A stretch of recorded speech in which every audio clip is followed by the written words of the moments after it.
When I first started working at the cemetery, I started work with a lovely lady. And as we trained in the cemetery, we had to, learn about cemetery practices.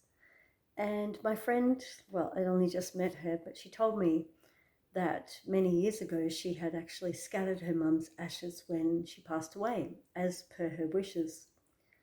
But as we talked about cremated remains and all of the things that you can do with them, and you can memorialize them and put them in an urn, or you can scatter them, etc., she said, I wish that I hadn't scattered my mum's ashes. I wish that I'd kept some of them at home, but I didn't think of it. And I was carrying out my mum's wishes.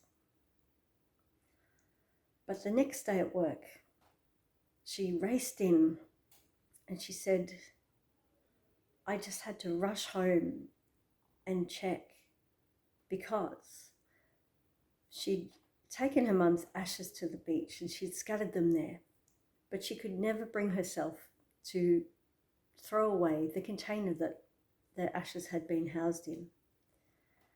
And she ran inside and she ran to the cupboard where her mum's urn was, that had all been emptied out and scattered at the beach. And she got it down off the bench, off the shelf, and she shook it, and she heard a bit of noise that suggested that some of her mum's ashes were still in there. And there wouldn't have been very much, maybe just, less than probably half a teaspoon.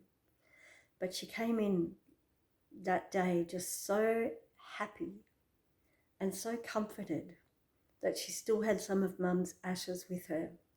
And that day she got our supervisor to help her put her mum's ashes into this tiny little urn.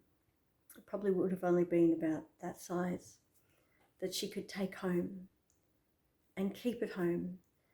And the ironic part of this is they had been in that cupboard the whole time, but she'd never valued having mum's ashes at home with her. And now she had them in a little urn, and you could just see how much it meant to her to be able to recognize her mum's ashes in her house. And even though it was only the tiniest little bit, it still meant so much to her. So I guess why I'm sharing this story is so that you might actually think twice before scattering a loved one's ashes somewhere. And even if it was their wish to have their ashes scattered, you can still fulfill that wish and still retain a tiny bit for yourself. And having those ashes there just can mean so much to someone who's lost a loved one. Just to have them at home and to know that you still have a little part of her there, or a little part of anyone, any loved one that you have. So think twice before you scatter ashes. And maybe just to be on the safe side, you could keep just a tiny little bit out. Just in case, like my friend, you have a change of heart, even years down the road. And you're able to keep your loved one with you.